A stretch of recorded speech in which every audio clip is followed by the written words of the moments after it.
Hello and welcome to Out of Spec Reviews. You join me inside of the 2020 Ford F-250 Lariat with the 7.3 liter Godzilla V8. In this video, Ford just dropped off the car. We're going to get everything set up to our desired settings. We're going to go for our first drive and share our impressions of what this giant V8 powered large pickup truck has to offer and what it's like to drive just around our town here in Colorado. And here she is, the Ford F-250 Lariat with the Godzilla V8. We're going to do a little bit of a cold start, so let's get back over to the exhaust. It got down to about 20 degrees last night. We're up to high 30s right now. So this is a true cold start, totally cold soaked. We're going to hit the lock, and then we're going to double click the start.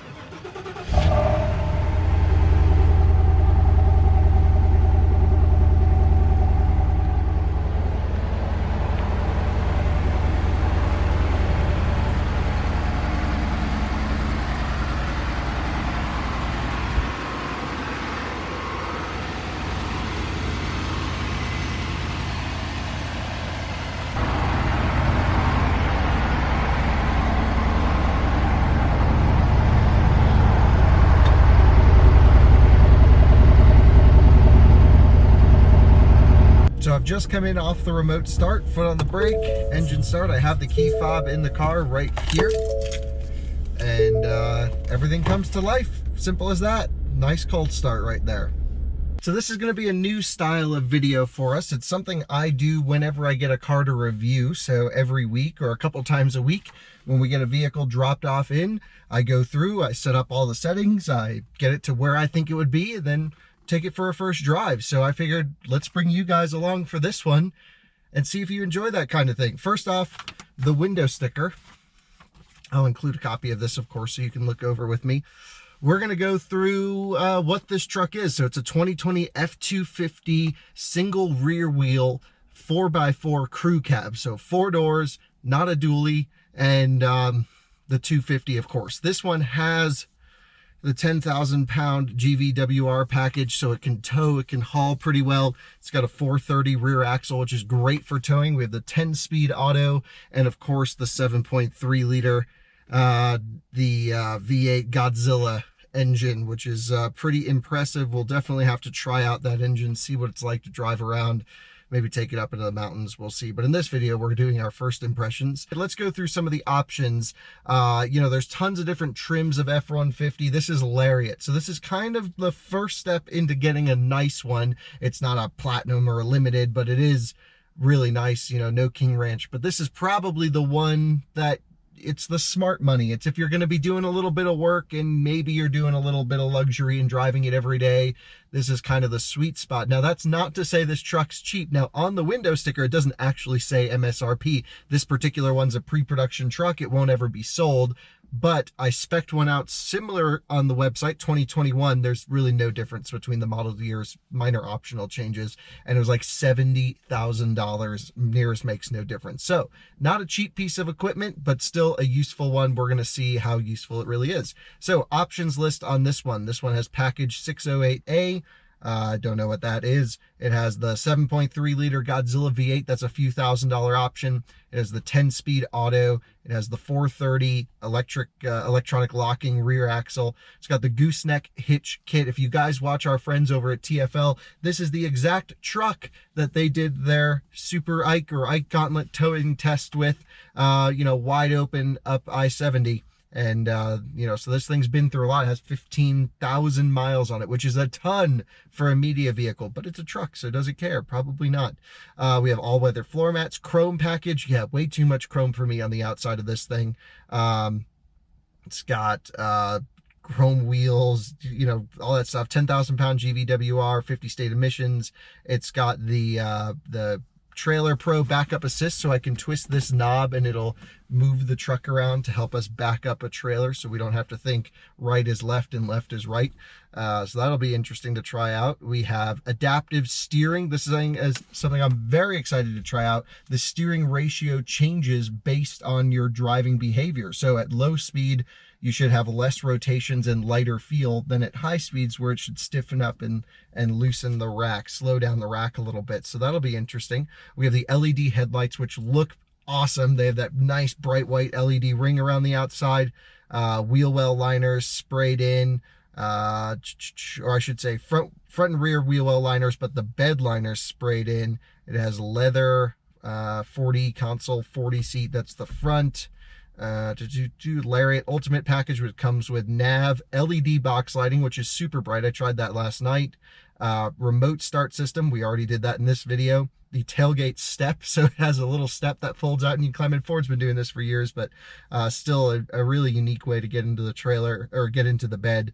And 10-way power seats, heated and ventilated front seats, no heated rear seats in this one. Again, don't know the exact MSRP, but nearest makes no difference, $70,000. Now, you guys know me, you know I love electric cars. We do a lot of electric cars on this channel, but we do everything as well. And one thing you may not know about me is I love trucks. You know, we do a lot of work. We tow cars. We have to haul stuff around. A truck is something I've really been considering getting. Sort of been waiting for an electric truck to come. But we'll have a hybrid F-150 to try soon, so I'm excited to see how that works. And, you know, I just love big trucks, and this one's got a big V8, so let's start it up. Love it. Built Ford tough, right on the instrument cluster. Engine fires into life. You have the typical Ford da-da-dum. And let's go through our settings. So we're gonna have the sync system power on here. This seems like an older generation of system compared to some of the new ones. You know, I've just been driving the Mustang Mach-E, and that's the electric Mustang that Ford's coming with, and that has like a beautiful giant screen, super snappy, and I hope that makes it into other vehicles as well. And I think before we start with the main sync system, I'm going to load up this camera. We're going to set up this cluster in front of us with everything we can do here. So let's take a look. We have on the left our My View, so you can configure different things to put in there. We won't do that right now. You have trip 1, trip 2, fuel economy. Okay, so a few different things, nothing adjusting there. Engine information, let's take a look. Idle hours 414, or sorry, idle hours 79, total hours on the engine 414. Yeah, transmission temp, everything's nice and cold because we haven't driven it. You have all your trailer stuff. This is kind of cool. You can go through your connection checklist. I've seen this in other vehicles. So let's say you're driving with a 5th wheel trailer. It will tell you, you know, is everything good? Okay, okay. Lights function correctly, landing gear raised. It's just like a nice check, of course, which is pretty neat. We're gonna go over to the off-road settings, which is pitch and yaw basically, or I should say pitch and roll. And then you also have what diffs are locked and what wheels are engaged. So if I switch it over to 4x4, for example, it'll say shift in progress. And now you'll see the entire driveline is in blue, indicating that we have selected 4-wheel drive. Now we're back to 2-wheel drive. Wonder what happens if I pull the diff lock, and you just pull that by pulling out on this switch, and now you'll see our rear differentials locked. I believe you can only do that under 20 miles per hour.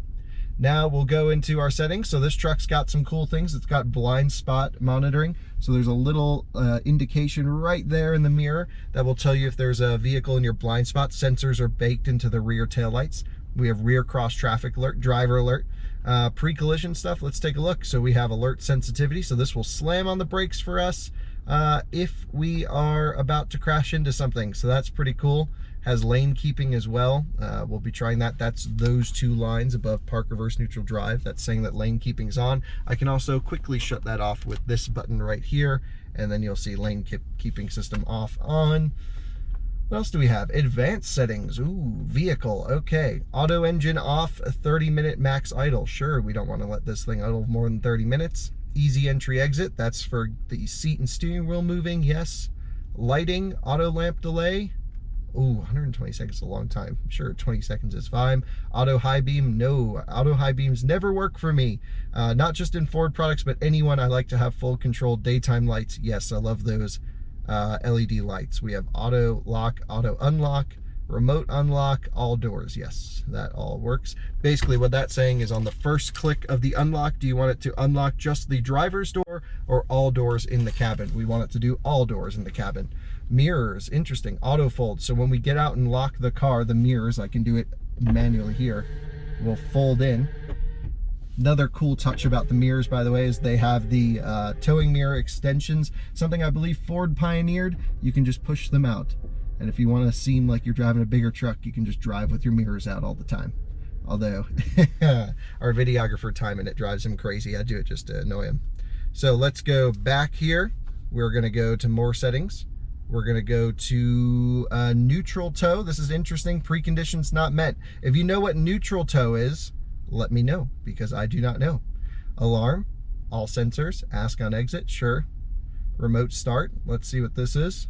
Climate control, auto, that works. Did nicely, heated up the cabin this morning. Seats, auto, duration, 15 minutes. Nice. Windows, remote open, so you can do that from the key to remote open the windows. Wiper controls, courtesy wipe. We always need a courtesy wipe. So that's after you spray the windshield, it will do one extra wipe to clean off. Plus it's also the best name of an option in any vehicle, courtesy wipe. Love that. Okay, continuing down. Oh, that's all the options in there. Of course, up here we have our oil pressure, our coolant temperature, our fuel gauge, and our transmission temperature right up there. No boost gauge. This one's not a diesel, no turbos, normally aspirated here. So we've gone through all of our settings in the instrument cluster in front of the driver. I think the screen I'm going to leave it on though is where it will just show me the digital speedometer, since we're just driving around town. Now we'll head over to this big screen here. So I'm going to click home. We're going to go into settings, and we'll just walk our way through all of these here. Sound system. Yeah, that looks pretty good. Balance and fade right in the middle. We'll try that. We'll adjust later. I do like a high and a high low, and mids back a bit. We'll see if that works. We'll see. Sound mode, surround or stereo, typical of other Bang & Olufsen systems. In Fords, we're used to these settings. And in some of them, I actually prefer the sound in stereo instead of surround. So we'll try this one in stereo. Let's go clock, mountain time here in Colorado. Auto daylight savings, and it will reset clock to GPS time, which is really nice. So it'll just do it automatically. We have our Bluetooth, so we can go through and add Bluetooth devices. For the vehicle on your device and she'll start talking for a while. If we keep going through that, my phone's already connected. We have our phone here. You can see Timon's phone, my phone. You can go through and add devices. Nothing special there. 911 assist is on. That will use your phone to dial emergency services if needed. We're gonna go back over here. So there's Wi-Fi in the car. Haven't tried it out yet. I've actually never had to use this in any car because I just use my phone. So if you use the built-in Wi-Fi in your car, comment down below. Automatic updates. This car can update automatically over the air software features, enhancement, and security updates. Sure, why not? We will now check for automatic system updates. That's pretty cool. Software is up to date. Sync can check when connected to Wi-Fi. Okay. Ford Pass Connect, this is the app, and so you also get, sorry, this isn't the app. The Connect is the Wi-Fi hotspot we were just talking about. And then voice control, advanced mode, phone confirmation, voice command lists. I think we'll just leave all that normal. And then, of course, there's a valet mode where you can enter a PIN and it locks out a lot of the systems. Do we want to continue? No. Let's go through the bottom list. We have our radio. We have FM HD, of course. Radio text, yes. Reset preset pages 3. Sure, I'm not going to listen to the radio much. Navigation system preferences. 3D CD model, yeah. Incident map icons, no. Point of interest icons, no. Breadcrumbs, no. Route preferences, fast. Preferred route, eco, no. Fastest, we want to get there fastest. Always use the fastest route, yes. Use HOV lanes, no. Eco time penalty, low. I do not even know what that means. Let's see. Select how much extra driving time is acceptable to achieve an eco route. If it's set to high, more drive time might be added to accommodate an eco-friendly route. That is really funny. This is a 7.3 liter V8. Nothing eco about this entire vehicle. Dynamic route guidance, yes, that will route us around traffic if we are heading to a traffic area. And let's see, navigation preferences here, guidance prompts, yeah, that's all pretty good. Mobile apps, I don't think I have any installed right now. Yeah, none are on. General settings. Let's see. Language, English, temperature, Fahrenheit, measurement, miles, touchscreen, beep. No, I hate that. Sync, software licenses, reset. Nothing we need to go into there. Android Auto, Apple CarPlay works great. You know, you can see all of the different iPhones that have been connected to this. Our friends over at TFL over there have used their Apple CarPlay on this. Vehicle settings, we go into here. Camera settings, interesting. So we get our preview, and we do not want to delay. So the enhanced park aid is like, hey, you actually get the sonar, the parking sensors light come up. We don't need to know the serial number. Brightness of the ambient lighting. Yes, we like ambient lighting, so let's go quite high on that. And door keypad code. I have to enter the factory one, which is a thing in the glove box. I won't need to use it though, but there is a keypad on the side of the door that you can set up. And that's all the settings, and now it's time to go for a drive in the F-250 with 7.3. So foot on the brake, column shifter into R. So the good with column shifters, well, it frees up all of your space here in the center console of the vehicle so that you know, you have room for like cup holders and sliding cup holders, which is pretty cool. So lots of good storage in this truck. We'll go through that in our full review, all of the storage. This is purely about our first driving impressions of the big F-250, and man, is this thing big. I've been driving the little smart car around. This is a big change. And the downside with the column shifter, I find, is it's very hard to get it into drive. I usually end up going down into manual mode by accident, or when I'm going to reverse, I go too far. It's something you probably get used to after driving them, but again, one of the upsides and downsides of the job is we only get 7 days with a car for a review, and I'm not even the one driving it all the time. We have Drew, who's writing a written review, Timon, who's getting photos, so I'm only in this car for a short period of time, and the stock always kind of bugs me. We have different driving modes: normal, tow haul, eco, slippery, and deep snow and sand. And everything's changing around from a gearing perspective. We're gonna just drive it in normal. I love that there's an eco mode on a Godzilla 7.3 liter V8. How eco can this thing really be? We'll find out. Watch our next video for our review. I'll tell you our fuel economy during our week of testing with this car once we return it. So first impressions are normal. You know, I've driven a lot of Super Duties with diesel, so is it a little weird to be in a full Super Duty with a gas V8?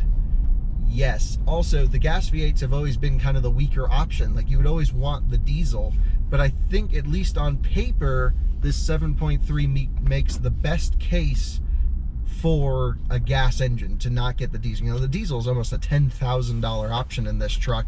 They're great, you know, tons of boost. It'll just run forever. They're really solid motors, those 6.7s right now. But something about a big, normally aspirated gas V8 workhorse of an engine is great. Now, I've spent time in the V10 gas engines, which this is replacing. This is the uptick gas option, and I actually was just in the gas V10 in a Ford F-650. I did like 2,000 miles in that truck just recently, and it's a workhorse of an engine. But this sounds better. The V10s always sounded a little weird to me. They sounded a little agricultural. This sounds a little bit more normal and upscale, I would say. It's also incredibly quiet right off the bat. I mean, we don't really hear anything coming into the cabin, which is nice. Shifting is relatively smooth while driving around. One of my concerns with this 10-speed transmission is, are there too many gears? We're going to definitely find out. Is it going to be hunting? Like right now, it went from 9th to 10th, and I think we just dropped like 150 RPM. So like, why do you need so many gears? Should help with towing. I just hope it doesn't hunt around too much, and we'll definitely try a lot of that out. And again, we're just going for a cruise around town right now. So you have seating position. You're sitting up nice and high. Truck is a big truck, but does it feel big on the highway or on the road? No, it's easily maneuverable. I would say if I was to bring this through a drive-through, though, you got to be pretty careful. We may actually, I'll definitely be bringing it through the Starbucks drive-through this week just for fun. Show up in the biggest vehicle to get my little girly drink. This blue color is beautiful, but it might be a little bit too blue for this truck as well. Just thinking about it, it's a lot of A lot of blue. It's a statement. I mean, it's good for a press car. Looks good in photos. We have a full photo gallery on our website, as we do with every car that we test. So go look at the beautiful high-res photos. Feel free to make one the background image of your computer if you like trucks. They definitely are beautiful photos that Timon takes, but this is pretty blue. I probably would not buy it in blue. I'd probably buy this in like gray or white. So cruising around normally with everyone else on the road, totally fine. We just like went through 3 gears though, and I have a whole list of the gears 1 through 10, and we shifted like 9 times there. You don't really feel it, so unless you're paying attention, I guess it's a big deal, but it just is constantly, you know, shifting gears. So I don't know why. I guess I have an issue with that. I probably don't. It seems to be doing okay. So first impressions though, I'd say non-issue, just something I'm focused on because I'm getting in the truck for the first time. Let's see, blind spot monitoring worked really well there. Seems to be a pretty easy truck to drive around. It has 360-degree cameras at low speed, which is nice. And we also have, you know, this variable steering. So these little movements here are making the truck move quite a lot, more so than any other truck I've driven. It's really quite a direct steering system. And I imagine as we increase in speed, that will back off a little bit more. And as we decrease in speed, that should get even tighter. We'll find out. Pretty cool system for sure though. So let's make a left up here at this light. Hopefully we can catch it in time. If the Subaru would get out of our way, small vehicle. So let's continue up this way here. Make a left. Look at that. We only have to do 180 degrees of wheel turn to make a full left.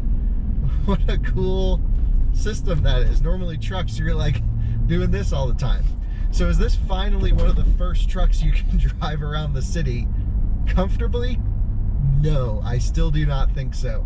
Because if you notice from that bump blast there, the suspension roughness of an unloaded heavy-duty truck, Super Duty in this case, they're just so uncomfortable. This is something no one talks about, because when you look at reviews of these trucks, people are always just driving them and they're towing and they're doing things you would want to do with a big truck. But I'm looking all around here. I see 98% of the trucks, heavy duty trucks I see, have nothing in the bed and nothing on the back of them.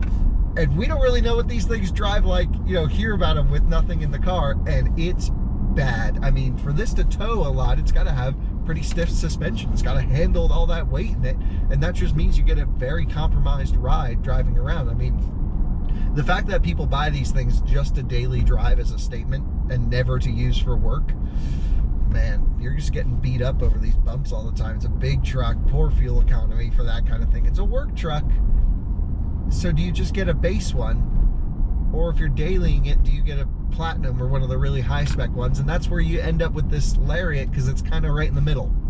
So this is kind of like, you might do work sometimes, but you're also going to daily it every day. I don't know. I just think that's a lot of weight to be moving around as a daily device. But this is Western America, and out here people drive trucks like everywhere. We have the space for it, no question. You know, our cities aren't that tight. You can drive this thing around downtown Denver if you want. It's no problem. So my thoughts on the F-250. Well, I love trucks. I think it's fun and an interesting challenge to drive a big vehicle around like this. We're definitely going to have to test the acceleration when we turn left here of the 7.3 liter V8. But again, it's not meant to be a race truck or anything. We know it's powerful, over 400 horsepower, over 400 pound-feet of torque, the largest power output and torque output of any gas V8 in this truck segment. And Ford's always had very stout powertrains in their trucks, aside from their 5.4 liter in the F-150 back in the days. We'll forget they even put that engine in that truck. But you know, it's cool. It's a truck. I wish I had something really big and heavy to tow with it. I may have to find something this week to do something interesting. But on first impressions, I would say we got everything set up the way we'd want it. We got navigation here. Could you daily drive this thing? It's certainly got a lot of tech. It certainly has everything you would want. It's got the Bang & Olufsen sound system, which always sounds pretty good. We're just going to give it the beans right here. No one's behind us, so full beans. Okay, it moves pretty good. The acceleration is staggeringly impressive. I did not expect even that much power. That felt more than the diesels, and And it sounded pretty good too, though. That shift at high RPM was not very crisp, and it kind of was like the V10 gas that I was just driving in the F-650. They make this weird hydraulic noise on shifts that's not very precise. So let's go wide open throttle. Listen. So you can see we actually just got wheel spin right there. I'm going to slow down here because I don't want to be shredding through my town. But we got wheel spin at 50 miles an hour. This thing's fast. But the shifts are like, it's not bam, bam. And that's fine. Again, I'm not comparing this to a sports car or an everyday usable vehicle. Perfect for towing, I would say. But I wish those shifts were just a little bit crisper. I feel like there's lost acceleration time during those shifts. But I understand it's a big, heavy transmission. You got to get it to shift gears, and it's designed to be worked under wide open throttle load like all the time. So is it refined? Yes, the noise in here is very refined, and I know that I was saying this is our first drive. I actually took this truck out before a little bit, and on the highway it's incredibly quiet. So for all of the suspension bumpiness that you get the benefit of a very quiet cabin from wind noise, and you also get to listen to that pretty meaty sounding V8, which sounds awesome, doesn't it? Just rumbling away. But on first impressions, would I spend more money for the diesel? I think yes, I still would spend more money for the diesel, but that's just me because I like to have the most amount of torque and turbos. We're at high altitude here. The diesel sounds better to me mentally. But is this 7.3 liter V8 good? Absolutely. It definitely can tow. We've seen that from the TFL tests. You know, they've done, and they were super impressed with the power of this truck up the Ike. And so no question on the power. It's just, do you get a diesel because your neighbor has the diesel and you gotta have a diesel? And I think that's pretty much the reason you buy a diesel, is just to show your friends that you got the diesel and you're a real burly man. But I think this thing's pretty good too. Listen to that noise. It just sounds awesome, man. And I got stuff flying around in the door pockets, sorry. But this thing is a freaking rocket ship. First of all, not slow, and it's thunderous when you put your foot down. So I'm sure I just used about $30 worth of fuel, and it's definitely going to be warmer out today after that hard acceleration. But gotta say, first impressions, loving the F-250. I'm excited to spend the week with it. It's definitely my kind of truck. I am a Ford truck guy inside, so I'm pretty pleased with this. And I don't know, I'm excited to see how comfortable the F-150, the new generation, is compared to this, because I think as a daily device, this is just too much truck. It's overkill. You got to work this thing. But I see so many heavy-duty trucks, just people driving around every day. My neighbor drives his, and they don't ever do anything with them. They just drive them to work and back. But if I had one, I would just be wide open throttle. Look, wheel spin 40 miles an hour again. I'd just be wide open throttle everywhere because it sounds so good, and I love the sound of a V8. So Ford has done a really nice job, I would say, giving you all of the everyday creature comforts in this Lariat package without becoming overly opulent. Like, you can spend $100 grand on a Super Duty if you option it all the way up, but then it's kind of like, all right, maybe it's too nice to work with. But this still is at the level where you can, you know, put your dirt bike in the back and haul whatever you're hauling around, whatever people do with trucks. And yeah, so first impressions, love it. Can't wait to spend the week with this thing. It's going to be an expensive fuel bill. Thanks for joining us in the first drive. If you like these like setup, first impression, window sticker, spec walkthrough videos, let us know. They're super easy to do. I can do them for every new car that we test, and it'll just give you an idea on how I'm approaching an evaluation of a vehicle at the beginning of a week that we spend with them. We'll see you on the next one. Bye-bye.